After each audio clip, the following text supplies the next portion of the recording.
제가 저희 집에서 이제 가정 예배를 드릴 때 이제 기도하는 게 뭐냐면 여러 기도도 있지만 길게는 하지 않아요. 이제 간단하게 기도하는 것 중에 하나가 항상 이제 제가 교회를 위해서 기도하는 것 중에 하나가 뭐냐? 항상 우리 교회에 출석하는 우리 성도들 한 사람 한 사람을, 그러니까 한 사람 한 사람을 하나님께서 복 주시고 한 그 기도는 제가 정말 꼬박꼬박 합니다. 한 사람 한 사람. 우리 교회 안 나온 사람은 난 복을 절대 기도 안 해요. 왜 그러느냐? 내 양이 아니에요. 그래서 그런 거예요. 내 양이 아니니까 하나님께서 내게 맡겨주신 양떼가 아니면 난 신경도 안 써요. 신경 쓰고 싶지도 않고 신경 쓸 일도 없고. 그래서 항상 이제 제가 가정 예배할 때마다 우리 교회 교인 한 분 한 분, 한 사람 하나님 축복해 달라고 한 사람 한 사람, 개개인, 우리 어린아이도 그렇고 하여튼 장남. 그래서 항상 하나님께서 교회에 속한 우리 성도들이 평안하고 또 복되고 또 하나님의 은혜 가운데 또 살아가기를 항상 이제 가정 예배 때 이제 기도합니다. 우리 성도들도 이 가정 예배 때마다 이렇게 항상 교회를 위해서 꼭 기도해야 될 필요가 있어요. 그 기도도 얼마나 하나님이 중요하게 여기시는지 모릅니다. 그러니까 중요하게 여겨야 돼요. 자, 로마서 4장에 보면은 이제 중요한 문제가 뭐냐면, 그러면 아브라함의 믿음에 대해서, 다윗의 믿음에 대해서, 우리가 야곱의 믿음에 대해서 그래요. 그건 그거예요. 그럼 오늘 우리는 뭐냐 이거예요. 이제 바로 이제 그 문제를 이제 바울이 다루는 거예요. 그래서 여기 보니까 24절에 보니까 의로 여기심을 받을 그러니까 미래 시제란 말이에요. 그러니까 지금 지금 바울 사도는 옛날에 아브라함이 믿음으로 하나님의 복을 받고 이삭을 얻고 그게 아브라함에서 끝나는 것이 아니라 오늘 뭡니까? 바로 우리에게도 그 하나님의 은혜와 하나님의 은총이 지속적으로 계속해서 진행이 된다는 거예요. 이제 그거를 지금 강조하는 거예요. 그러니까 바울은 지금 로마 교회 편지를 보내면서 단지 옛날 구약 시대 이랬다 저랬다 아브라함이 지금 그게 또 중요하지만 결국은 그거를 지금 강조하는 그 대상이 누굽니까? 지금 현재 로마 교회에 있는 성도들이요. 그리고 오늘 이 말씀을 듣고 보는 우리를 지금 지칭하는 거예요. 그래서 여기서 의로 여기심 받을 우리는 누굽니까? 우리예요, 지금. 우리 자신이에요. 요거를 분명히 여러분 아셔야 돼요. 그러니까 아브라함의 믿음이 아브라함에서 끝나는 게 아닙니다. 하나님께서는 결국 아브라함에게 우리에게 말씀의 이 본을 보여주시면서 곧 예수 우리 주님을 죽은 자 가운데서 살리신 분을 믿는 우리까지도 위한 것이다. 이게 우리까지도. 그러니까 아브라함의 믿음은 그 믿음은 여전히 어때요? 그 믿음은 지속되는 거예요. 근데 우리 역시 그 아브라함의 믿음과 동일한 믿음이에요. 같은 믿음. 아브라함의 믿음과 내 믿음이 다른 게 아닙니다. 아브라함의 믿음이나 우리의 믿음이나 동일한 믿음. 하나님께서는 그 믿음을 어때요? 의로 여기시는데 우리 아브라함은 앞으로 이제 하나님께서 그에게 후사를 약속하고 그걸 믿는 믿음으로 계속 하나님과 동행했고 우리는 어때합니까? 이미 오신 예수 그리스도를 믿는 믿음으로 하나님과 동행하는 것. 이 두 믿음은 분리된 믿음이 아니라 같은 믿음이에요. 그러니까 하나님께서는 이스라엘 사람이건 이방인이건 간에 결국은 예수 그리스도를 믿는 믿음으로 우리를 하나님께서 의롭게 하시겠다고 하는 것이 지금 24절의 이 강조점이에요. 그래서 25절에 보니까 예수님은 우리의 범죄 때문에 내어줌이 되시며 또한 우리를 의롭다 하시려고 살아나셨다. 여기서 이제 두 가지 중요한 게 있습니다. 여기서 내어줌이라고 하는 그 용어, 헬라어 용어의 의미는 뭐냐면 이건 법정 용어예요. 법정 용어. 예를 들면 법정에서 누군가가 이제 형벌의 선고를 받았어요. 어떻게 됩니까? 그 사람은 이제 어때요? 그 처벌을 받기 위해서 그 법정에서 형리에게, 간수에게 어때요? 넘겨지는 거예요. 지금 바로 그 표현이에요. 그래서 하나님께서는 예수님을 우리가 여기서 죄를 졌어요. 내가 여기서 죄에 대해서, 너의 죄에 대해서 이렇게 선고한다. 그 선고는 뭐예요? 죽음이요, 사망이요. 그런데 정작 우리를 그 저주와 형벌로 내어줘야 되는데 우리가 아니라 누굽니까? 예수님이 대신 하나님께서는, 재판장에서 하나님께서 내가 아니라 예수님에게 그 죄가 전가되어서, 여기서 전가 교리가 여기서 나오는 거예요. 내 죄를 예수님께서, 하나님께서 예수님에게 어때요? 넘겨버린 거예요. 그리고 형벌도 누가 받습니까? 내가 받는 것이 아니라 예수님이 받는 거예요. 그래서 바울은 정확하게 이 법률 용어, 내어줌이 되시고, 그러니까 하나님께서는 예수님을 내가 지은 모든 죄에 대한 그 죄값을 예수님이 처리하도록 예수님이 십자가에다가 예수님을 밀어넣은 거예요. 그리고 예수님은 그걸 어거지로 한 게 아니에요. 여기서 또 중요해요. 예수님이 그걸 어거지로 마지 못해서 하기 싫은데, 나는 절대 이 십자가를 지고 싶지 않은데 한 게 아니에요. 우리가 예수님의 겟세마네 기도를 오해하면 안 됩니다. 예수님께서 하신 그 기도는, 예수님께서 하신 그 자리에서 그것은 뭐냐? 예수님은 그 죄에 대한 무게를 나타낸 거란 말이에요. 우리가 그걸 알아야 돼요. 예수님께서 무서워서 벌벌 떤 게 아니에요. 예수님께서 하나님께서 주신 대속의 그 사명을 감당하기 싫은 게 아니라 우리의 죄, 즉 예수님께서 넘겨받은 그 죄의 짐이 그만큼 무겁다는 것을 거기서 드러낸 겁니다. 그러니까 그걸 봐야 돼요. 그러니까 얼마나 우리의 죄가 이게 보통 큰 죄가 아니라는 게 예수님께서 겟세마네 때 하신 그 말씀에서 다 드러나는 겁니다. 그러면서 또한 우리를 의롭다 하시려고 어떻게요? 살아나셨다. 자, 이 25절의 말씀은 복음이에요. 이 25절 한 절 말씀 자체가 복음이에요. 여러분 이걸 잘 알아뒀다가 누군가에게 전도할 때 이 말씀을 꼭 한번 사용하세요. 자, 예수님께서 우리의 범죄 때문에 내어줌이 됐어요. 이제 그분이 십자가에서 매달리셨어요. 피 흘리셨어요. 옆구리에 창을 찔렸어요. 그분이 내 모든 죄를 그분의 피로 그 십자가에서 이제 해결이 되는 거예요. 자, 그러고 예수님이 어떻게 됐습니까? 다 이뤘다 하시고 어때요? 숨을 거두셨어요. 백부장이 거기서 그걸 보고 예수님을 믿는 믿음의 기적이 역사가 나타났단 말이에요. 자, 그러면 그것으로 끝나면 어떻게 됩니까? 기독교는 그냥 끝이 되는 거예요. 기독교는 거기서 끝나는 거예요. 예수님의 죽으심도 중요하지만 그 다음 또한 우리를 의롭다 하시려고. 그러니까 예수님의 십자가의 죽으심과 부활은 항상 같이 있어야 되는 겁니다. 왜 그래서 우리가 기독교의 이제 절기 중에 가장 중요하게 즐기는 절기가 뭡니까? 부활절이잖아요.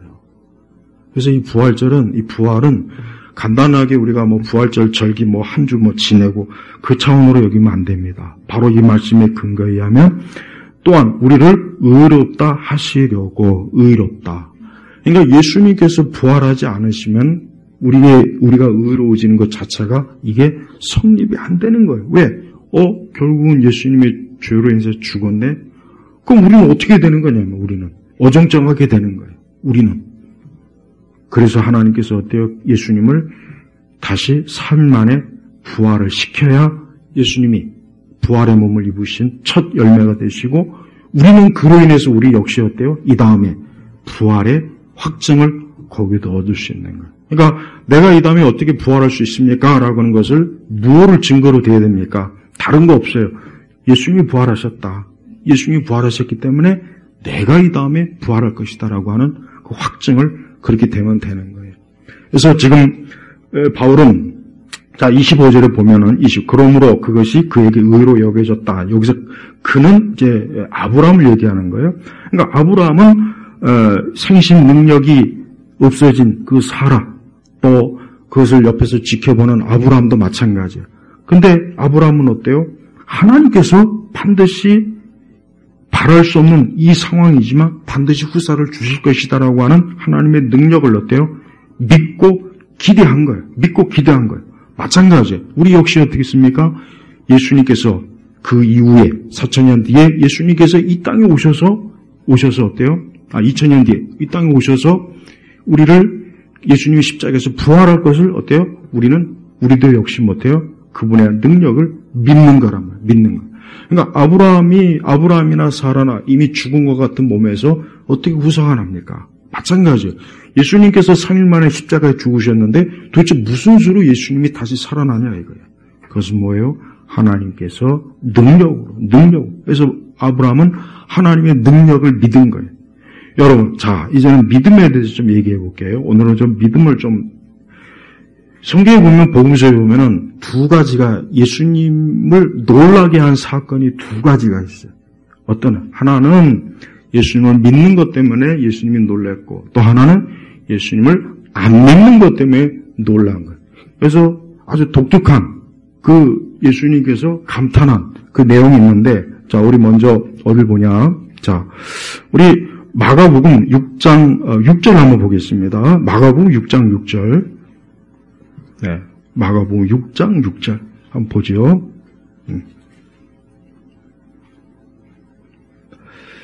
자, 한번 같이 읽어볼까요? 마가복음 6장 6절.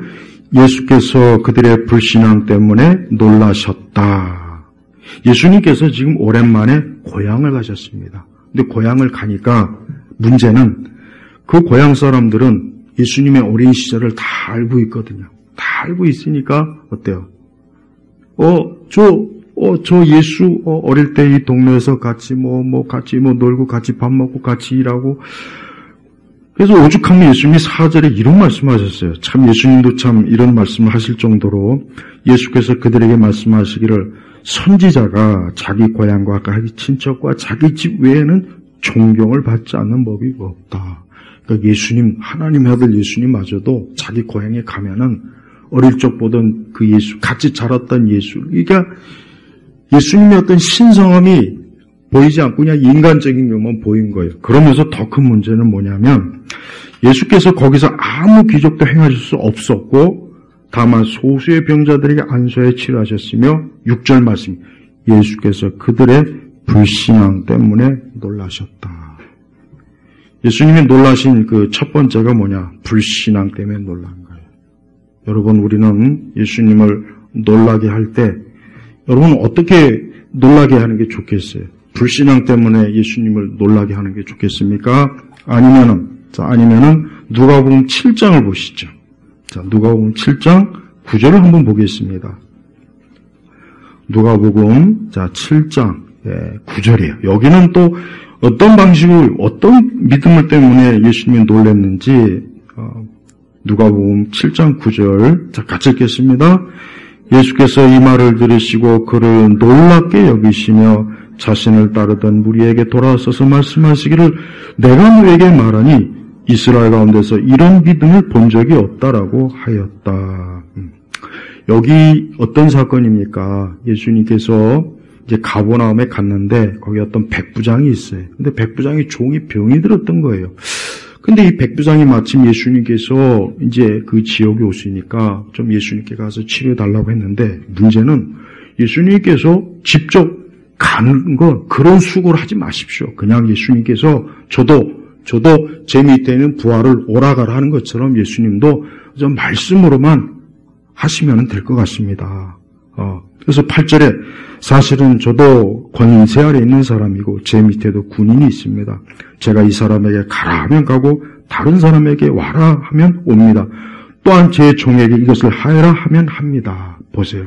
그러니까 이 백부장의 믿음은 굳이 예수님이 오지 않으셔도 저는 예수님의 그 능력으로 말씀만으로도 자기 종을 치료해 줄 수 있을 거라 믿었던 거예요. 그러니까 예수님이 얼마나 놀라셨으면은 이스라엘 중에 지금 이방인보다 못하다는 거예요. 이스라엘 백성들이, 자기 백성이. 그러니까 이스라엘 가운데서 이런 믿음을 본 적이 없다 그랬어요. 둘 다 똑같은 헬라예요. 같은 용어예요. 같은 의미예요. 근데 한쪽은 불신앙 때문에 예수님이 놀랐고 한쪽은 예수님을 믿는 그 믿음 때문에 놀란 거예요. 여러분은 어떤 믿음으로 우리 예수님을 놀라게 하고 싶어요? 우리 성도들 우리가 잘 알아야 돼요. 기독교는요, 결국은 믿음이에요. 믿음입니다. 믿음이 있는 자가 그 사람이 강자예요. 그 사람이 하나님께 칭찬받는 거예요. 저도 마찬가지요.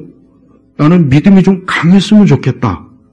이게 가장 큰 소망이에요. 믿음이 컸으면 좋겠다. 믿음이 참 하나님이 기뻐하실 만한 그런 정도의 충분한 좀 믿음의 그릇이 컸으면 좋겠다. 이게 사실은 성도들의 소망이 돼야 돼요. 우리 예수님께서 반응하신 걸 보십시오. 왜 한쪽에 가서는 불신앙 때문에 놀란 거예요. 불신앙 때문에.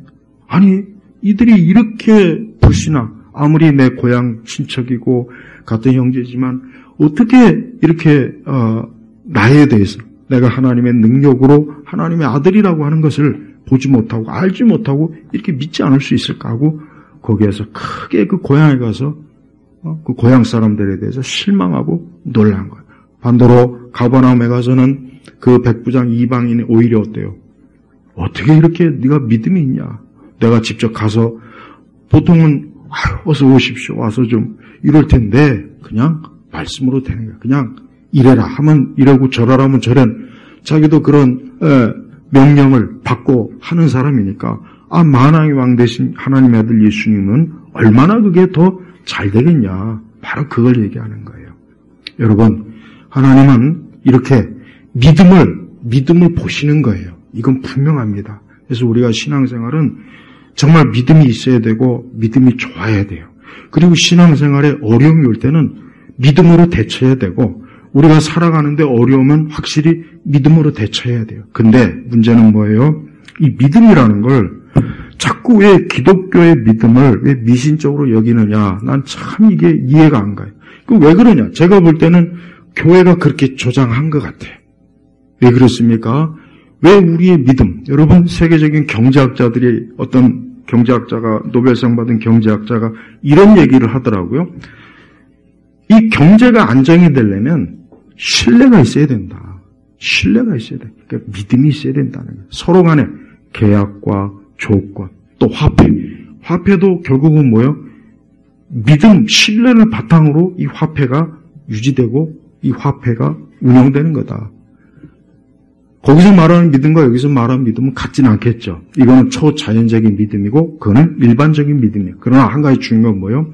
인간 사회에서 이 믿음이라고 하는 것은 엄청나게 중요한 거예요. 하나님께서는 이 믿음이라는 것을 영적인 차원으로 우리가 하나님의 자녀가 되도록 하나님께서 그렇게 이끄시는 거예요. 그러니까 하나님 지금도 사람이 하나님을 믿는 사람이 있고 안 믿는 사람이 있잖아요. 간단하잖아요. 누구는 하나님을 믿어요. 근데 누구는 하나님 안 믿어요. 그럼 우리는 답답해요. 그럼 어떻게 되겠습니까? 여러분, 요한복음에 보면은, 요한복음의 그 1장에 보면은, 하나님의 말씀이 육신이 되고, 여러분, 그 말씀이라고 하는 게 로고스란 말이에요. 로고스예요. 자, 그런데 그리스어에서 로고스는 어떤 의미가 있냐? 논리라고 하는 의미가 있어요. 논리라고 하는 의미가 있다고요. 그러니까 기독교의 믿음은 우리가 사람들한테 그냥 막연히 그냥 믿기만 하면 돼. 믿어야 돼. 이러면 안 돼요. 저는 오히려 우리가 복음을 전할 때 진짜 왜 사람들한테 하나님을 믿어야 되는지 이유를 좀 말해줘야 돼요. 논리적으로, 체계적으로 할 수 있으면 지적으로. 이게 중요합니다. 근데 이거를 교회에서 잘 안 하잖아요. 오히려 이렇게 하면 그것은 그렇게 하면 성령의 역사가 없으니까 그냥 무작정 머리 뒤밀고 믿으면 돼. 그냥 믿으면 되는 거야.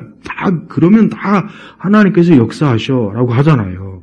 그러니까 세상 사람들은 기독교의 믿음은 멍청해야 되는구나. 생각이 없어야 되는구나. 아무 생각 안 하고 그냥 들이밀어야 되는구나.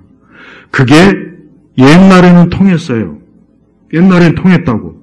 근데 지금은 어때요? 안 통해요. 지금은 안 돼요. 지금은 길거리에서 예수 천당 불신 지옥 하면은 참 그게 틀린 말은 아닌데 사람들은 다 손가락질하고 저 또 예수쟁이 나와가지고 또 저렇게 이상한 또 선동한다. 야, 저 사람들 저 정신이 아니다. 봐요. 아니 예수님 믿으면 천국 가고 믿지 않으면 지옥 가는 거 맞잖아요. 근데 지금 사람들한테는 그렇게 하지 말고 천국과 지옥에 대해서, 믿음에 대해서 좀 그 사람들이 최대한 알아들을 수 있는 방식으로 지적인 체계로 논리적으로 제시하면은 더 좋다는 거예요. 그게 더 낫다는 거예요. 그냥 무작정 믿어 이러면 안 돼요. 정말 그러면 안 돼요. 물론 하나님의 성령께서는 때때로 그런 가운데서도 역사를 하실 수는 있어요. 그런데 더 성경적으로 보면은 믿음은 어떻게 자라냐? 첫째, 믿음은 지성이 있어야 됩니다. 아는 게 있어야 돼요. 하나님에 대해서도 알고 말씀에 대해서도 알아야 돼요. 지성이 없으면은 정상적인 믿음이 자라지가 않아요. 그러니까 기독교인들이 무작정 반지성주의로 나가기 시작하면 교회는 계속해서 어때요? 우리 사회 같은 경우에는 우리가 무슨 동남아시아입니까? 우리가 무슨 아프리카요? 우리가 무슨 100년 전에 그 시대는 아니잖아요. 사람들이 얼마나 많이 듣고 보고 배우고 나름대로 지식이 있는데 그냥 믿으라고 아무 생각하지 말고 따지지 말고 믿으라 그러면은 그게 제정신으로 보이냐고요. 안 보이지 않습니까? 어떻게 됩니까? 예수님에 대해서 찬찬히 얘기해 줘야 되는 거예요. 하나님에 대해서도 찬찬히 얘기해 주고 성경의 내용에 대해서도 찬찬히 얘기해 줘야 돼요. 그래서 예수님 하나님의 아들이셨고 그분이 이 땅에 오신 분이고 구약에서부터 예수님께서 어떻게 이 땅에서 오실 거를 미리 예고하셨고 하나하나 좀 설명을 해야 돼. 일단은 그것조차도 그들이 안 받아들여도 상관없어요. 그러나 적어도 그런 식으로 기독교가 사람들한테 접근하면 적어도 사람들은 기독교가 그렇게 무지막지하게 이렇게 그냥 정신 나간 그런 종교가 아니구나. 적어도 저 사람들이 뭘 믿는지는 그들이 알 거 아닙니까? 알 거 아니에요. 여러분 스카이캐슬 역시나 예외가 없어요.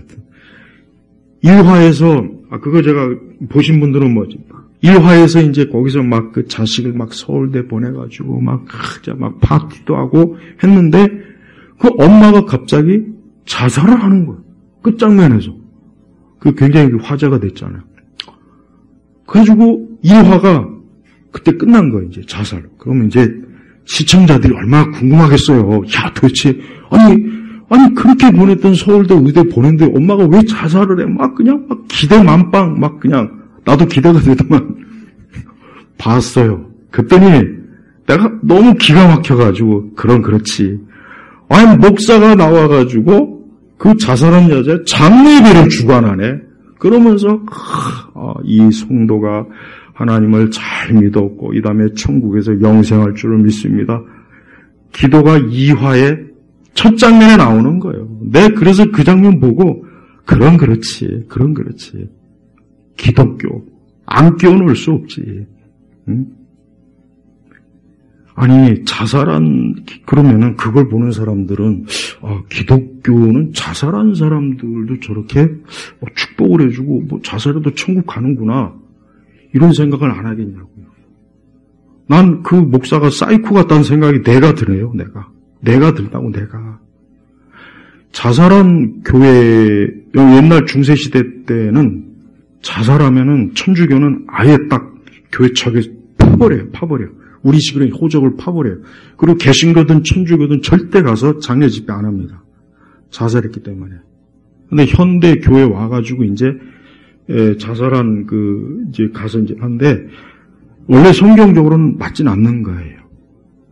자살한 그 사람이 교회를 다녔어요. 근데 자살했어요. 거기 가서 예배 집례하는 거 아니에요. 하는 거 아니라고 원래는. 근데 두 번째 딱 첫 장면에 그게 나오대. 내가 그래서 그거 보면서 그렇지. 역시 기대를 그냥 외면하지 않는구나. 아니나 다를까. 왜 거기에 불교 순례가 나오면 안 되나? 거기 천주교 사제가 나오면 안 되냐고. 왜 꼭 목사가 나와가지고 거기서 그러냔 말이야, 왜. 그러면 시청자들은, 교회 다니는 사람들은 다 저런가 봐. 저렇게 사이코인가 봐. 저렇게 끔찍하게 자살하나 봐. 그게 뇌리에, 이 이미지 속에 박히지 않겠냐, 이거예요. 그런 식으로 여러분 드라마에서 수많은 작품에서 그렇게 나와요. 그러니 우리 한국에 있는 사람들은 기독교인을 어떻게 생각하겠습니까? 정말 교회 절대 다니면 안 되겠구나. 우리 아이들도 절대 교회 보내면 안 되겠구나. 이 생각이 안 들겠습니까? 근데 그런 사람들한테 그냥 믿으면 돼. 따지지 말고 교회만 쳐나와. 왜 자꾸 따져? 이런 식으로 하면 역시 교회 다니면 이상한 거야. 이렇게 되지 않겠냐고요. 여러분, 우리 부모님들 아이들한테 교회 나온다고 해서 안심하지 마세요. 우리 교회 다니는 자녀들에게 절대 강압적으로 가르치면 안 돼요. 차근차근 왜 교회를 네가 나와야 되는지, 네가 왜 성경을 읽어야 되는지, 왜 하나님이 계신지, 왜 신앙생활이 앞으로 네가 이제 이거를 차근차근히 아이들한테 가르쳐줘야 돼, 어릴 때부터. 그래야 이 아이들이 커서도 기독교가 그냥 무지막지한 멍매한 늙은 부모의 종교가 아니고 내가 진짜 나도 하나님 믿고 하나님을 섬겨야 되는구나 하는 걸 어릴 적부터 이해하고 나가야죠.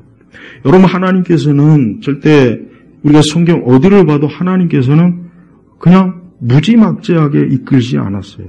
하나님께서는 하나님의 살아계신 증거와 하나님을 믿어야 될 이유와 하나님이 함께 하시는 그 모든 것들을 제시해가면서 항상 어때요?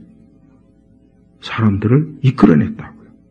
그러니까 어떤 이유로든지 믿음이라고 하는 것은 그냥 뭐 하늘에서 갑자기 뚝 떨어지거나 천사가 갑자기 확 보여지거나 막 꿈속에서 막 그러면 안 돼요. 그런 식으로 믿음을 설명하면 절대 안 된다고요. 믿음은 철저하게 돼요. 일단 논리적이고 체계적이고 지적이고 무엇보다도 그 사람에게 생각할 수 있는 여지를 줘야 돼요. 지금 당장 믿어! 안 믿으면 네 목을 칠 거야! 이러지 말고 중세시대 때도 그렇게 해서 얼마나 문제가 많았습니까? 믿어야 될 충분한 시간과 생각을 주라는 거예요. 네. 많은 신앙을 갖게 되는 그 요인이 다 그렇게 해서 나온 사람들이 많이 있어요.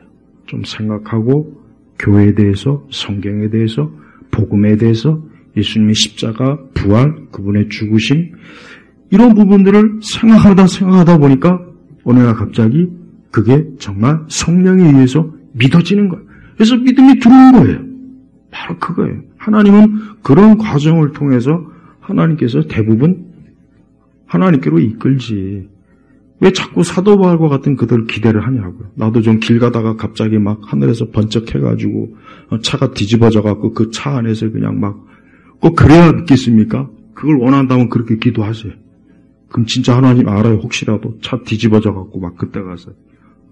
하나님은 지극히 정상적인 인격분이시기 때문에 우리 사람들이 이해력, 지성, 추론, 생각을 통해서 하나님을 믿도록 하게 하시는 거라고요. 근데 요즘 사람들은 어디 그럽니까? 그 닐 포스트만의 죽도록 즐기기란 책이 있어요. 그 책 오래전에 나왔지만 지금도 그 책은 정말 필수적으로 읽어야 돼요. 죽도록 뭐냐? 인간이 텔레비전이 나온 뒤로부터, 라디오가 나온 뒤로부터 그냥 사람들은 죽도록 그 안에서 나오는 프로그램과 오락과 재미에 빠져가지고 죽는지도 모르고 끝까지 거기에 매인다는 거예요. 그러다 보니까 모든 생각 기능이 퇴화하고 읽는 것도 퇴화하고 이게 다 퇴화한다는 거예요. 인간은 그래요. 자기의 영원한 운명도 생각 안 하고 죽을지 살지도 모르고 죽도록 즐기는 거예요. 죽도록. 오죽하면 제목을 그렇게 적겠습니까? 근데 지금 똑같지 않습니까?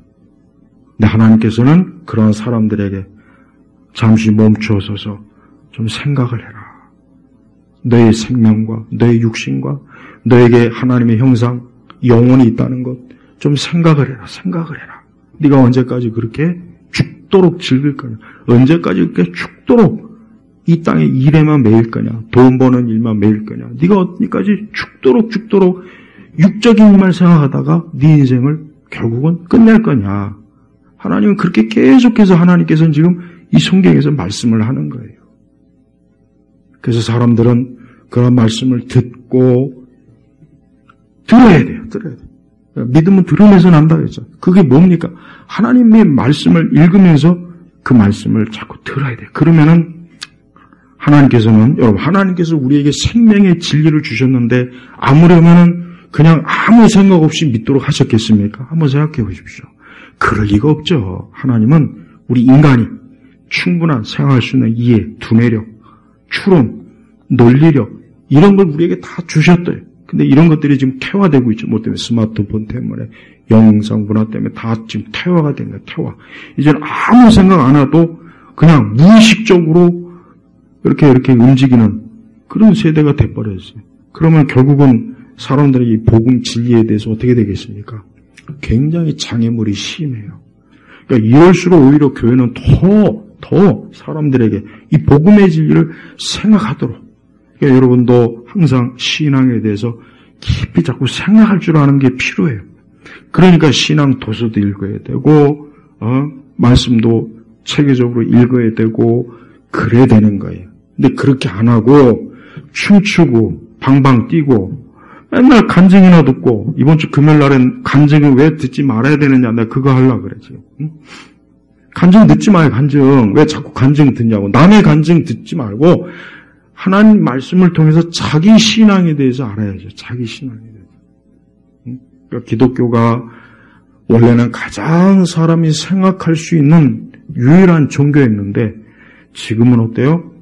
똑같이, 이방 종교와 똑같이 생각을 못하게 만들어버리니까, 진정한 믿음이 형성이 안 되는 거예요. 여러분, 아브라함이 그냥 아무 생각 없이 하나님을 따라왔을까요? 아브라함이 아무 생각 없이 그냥 맹목적으로 하나님을 따라왔을까요? 아브라함이 그냥 아무 생각 없이 이삭을 제단에서 잡으려고 그랬을까요? 아니에요. 아브라함은 그동안 자기가 알고 있는 그 하나님의 인격에 대해서 엄청나게 많은 생각과 추론과 논리적인 그런 생각으로 하나님에 대해서 많이 알게 된 거예요.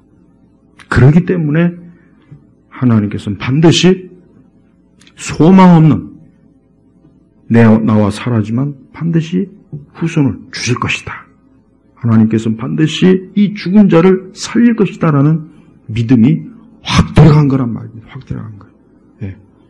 그래서 기독교는 절대 생각을 하지 않고서는 신앙생활을 정상적으로 할 수가 없습니다. 그러니까 기독교는 생각하는 종교예요. 그런데 지금은 기독교가 생각하는 종교가 아니라 그냥 감정으로만 막 접근하자. 감정. 그래서 여러분 보세요.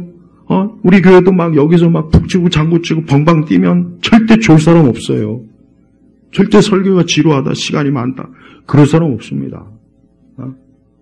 그런데 교회마다 왜 자꾸 사람들을 원숭이 취급하냐고요. 하긴 원숭이니까 원숭이가 원숭이 취급하는 거지. 목사들이 원숭이니까. 어디 가서 똑같이 책도 안 읽고 공부도 안 하고 똑같이 텅 빈 머릿속에서 감정이나 주입해가지고, 그러니까 둘 다 똑같은 거예요. 교회가 무슨 뭐 동물원입니까? 교회가 무슨 동물원이냐고요. 응?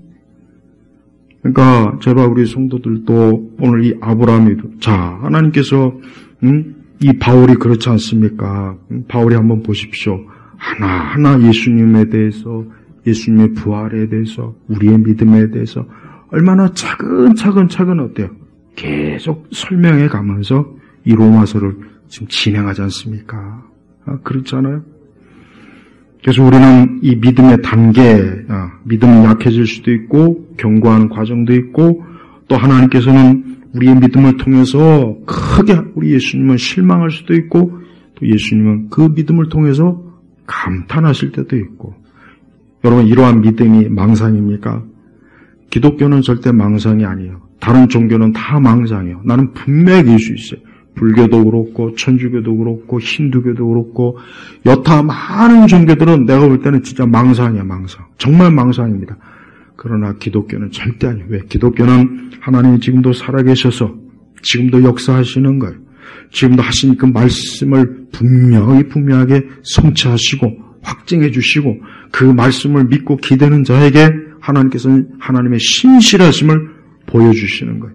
그래서 우리는 기도할 때 하나님께서 내 기도를 들으시고 또 내 예배를 받으시고, 하나님이 약속하신 이 약속의 말씀은 반드시 하나님께서 지키시고 확증한다는 이 믿음을 가지고 우리가 신앙생활을 하는 거예요. 여러분, 갈수록 우리 세대뿐만 아니라 우리 앞의 세대는 이제 점점 더 믿음을 떠날 겁니다. 사람들이 종교나 이 신앙에 대해서 멀리하게 되는 계기가 있어요. 뭡니까?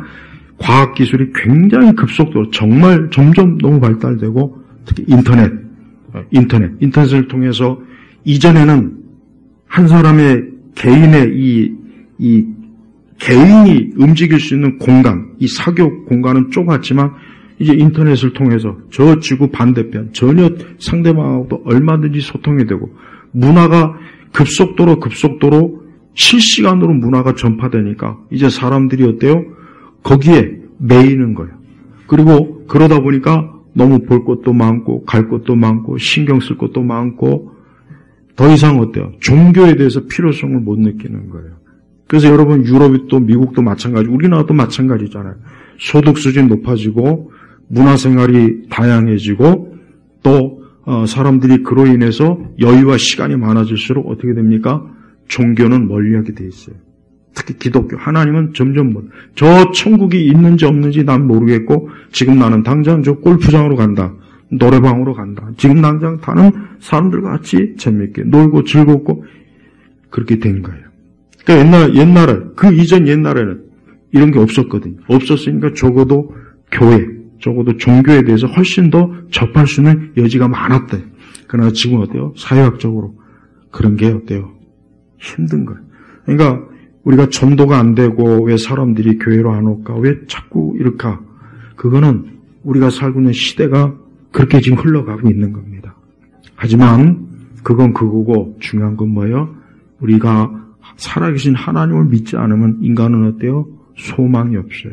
그래서 여러분 보십시오. 24절에 보면은 24절에도 주님을 죽은 자 가운데서 살리신 분을 믿는 우리까지도 위한 것이다. 25절에도 예수님은 우리의 범죄 때문에 내어줌이 되시고 요 문제는 아무리 과학기술이 발전하고 AI 시대가 되고 아무리 인공지능 시대가 되고 아무리 세상이 발전해도 이 문제는 인간이 해결할 수 있는 문제가 아닌 거예요. 그러니까 예수님 믿어야 돼요. 그러니까 하나님을 믿어야 되는 거예요. 어느 누구도 자기 개인의 영원한 것에 대해서는 누구도 해결해 줄 수가 없어요. 누구도 해결을 못 해줘요. 안 되는 거예요. 오직 누구만 해결할 수 있습니까? 하나님께서만 해결할 수 있는 거예요. 그래서 기독교는 개인적이에요.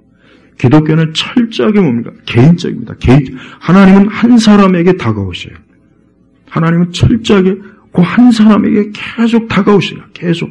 그래서 하나님께서는 구원하실 자에게 계속 다가가는 거예요. 그 하나님을 외면하면 안 되겠죠. 하나님 외면해가지고는 아무것도 될 게 없습니다. 그래서 사실은 그래요.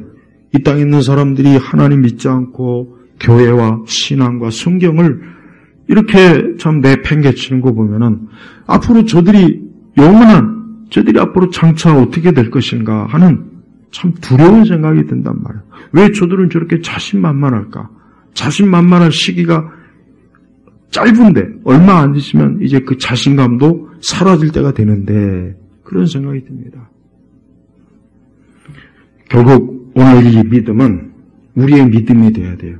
우리는 옛날 아브라함의 얘기, 다윗의 얘기, 솔로몬의 얘기, 옛날 얘기 재밌게 즐겁게 들었어. 하지만 오늘 이 믿음이 내 믿음이냐? 나는 과연 아브라함처럼 소망을 갖냐? 부활의 소망이 있습니까? 나는 과연 아브라함처럼 하나님이 살아계신 걸 확실히 믿고 하나님의 인도하심을 따라 내가 이 땅에서 신앙의 여정을 갈 수 있느냐 이거예요. 나는 과연 끝까지 하나님이 나를 살리시던 죽이시던 그 하나님을 믿는 믿음을 가지고 내가 인생을 살아나가겠냐 이거예요. 이 믿음 확실하게 가져야 돼요. 이 믿음이 없는 것은 하나님과는 영원히 결별이에요. 하나님과는 영원히 어때요? 하나님 앞에 하나님 나라에 들어갈 수가 없어요. 전 많은 사람들이 지금 너무 안타까워요. 너무나 많은 사람들이 결국 마지막에 자기의 영원한 마지막 시간을 어떻게 마지막 시간을 그걸 넘길까? 그걸 생각한다면 지금 저렇게 한가할 때가 아닌데, 지금 저렇게 한가하게 고상한 척할 때가 아닌데 그런 생각이 들어요. 우리 성도분들, 오늘 우리 성도님들도 오늘 이 말씀이 우리 성도님들 개개인에게 주어진 거예요. 여기 개개인, 우리 주님께서 내 죄로 인해서 하나님께서는 그분을 십자가의 형벌로 내주셨고, 그래서 우리가 사도신경에 예수님께서 지옥에 갔다 하는 그 표현이 왜 들어야 되느냐? 이 내어줌, 요 단어 때문에 그러는 거예요. 요것 때문에 그렇다고, 요것 때문에. 근데 어떻게 교회마다 그 사도신경에서 그걸 싹 펴놓고 고백하는지 참 너무 어떻게 저렇게 중요한 걸 저렇게 함부로 저렇게 손을 댈까? 아니 그럴 것 같으면 성경도 다 파버리지. 성경도 죄 다 파버리고 뭐 심판도 다 파버리지. 왜 성경 그대로 놔둔지 이해가 안 가요. 예수님은 진짜 내 죄 때문에 지옥의 형벌 받았어요. 내가 받아야 되는 걸 주님이 받았단 말이에요. 저는 우리 성도분들이 오늘도 이 거룩한 주일에 이 오후 예배 드리면서 집으로 돌아가시면서 야, 내가 죽어야 되고 내가 마땅히 받아야 될 형벌을 정말 예수님이 받으셨구나. 하나님께서 예수님을 끌어내다가 내가 죽어야 될 자리에 예수님이 죽게 하셨구나 하는 것을 곰곰이 생각하세요. 이게 얼마나 놀라운 일입니까? 내가 그로 인해서 생명을 얻고 영생을 누리고 하나님의 자녀로 입양이 돼서 이게 얼마나 놀라운 일입니까? 이게 가벼운 일입니까? 이게 아이들의 장난입니까? 이게 무슨 뭐 옛날에 무슨 뭐 동화나 전설인가요? 절대 아니에요. 이게 사실이에요, 사실. 그래서 우리 성도들이 오늘도 우리 주님이 내 범죄 때문에 내어 준비되시고 또한 우리를 위해롭다 하시려고 살아나셨다. 그러니까 기독교는 죽음의 종교가 아니라 이 소망의 종교, 소망. 그래서 여러분 옛날 유럽은 예배당 그 교회 앞에 보면 뭐가 있습니까? 무덤이 있잖아요, 무덤이 있잖아요. 왜? 앞으로 저 성도가 앞으로 부활할 거니까. 우리 같이 만날 거니까. 무덤이 있잖아요, 무덤. 그게 얼마나 참 생명력 있는 모습입니까? 우리 동양은 무덤을 항상 저 상 구덩이 어디다 막 처박아 놓죠. 그러니까 죽음을 두려워하는 거예요. 마을로는 유견이 어쩌고 저쩌고 백날 떠들어와야 소용없어요. 죽음이요, 죽음의 문화예요. 그러니까 기독교 빼고는 다 보면 죽음에 의해서 다 지배돼요. 다 그래요. 죽음에 의해서 다 지배됩니다. 어느 문학은 예외가 없더라고요. 단 하나, 우리 교회, 우리 기독교. 이 복음은 죽음에서 우리가 승리하고 엄청난 환희, 기쁨, 막 그냥 오히려 막 기뻐서 막 크게 찬송을 합니다. 우리 온 성도들이 오늘도 이 부활의 확신과 믿음을 가지고 소망 가지고 큰 영생의 기쁨을 누리시기를 주의 이름으로 축복합니다. 기도하겠습니다. 하나님 아버지 감사합니다. 오늘 로마서 4장의 끝부분을 마치면서 오늘 이 아브라함의 믿음, 이 아브라함이 얻은 의가 나의 믿음이요 내 의가 되도록 하나님 이 시간도 우리 온 성도들이 말씀을 통해서 받아들이게 하시고 우리 모두가 다 우리 예수님의 십자가의 그 구속의 사역으로 영생을 얻고 죄 씻음을 얻고 부활의 생명을 얻음을 오늘도 기뻐하는 우리 성도들이 되게 하시옵소서. 예수 그리스도의 이름으로 기도 올렸습니다. 아멘.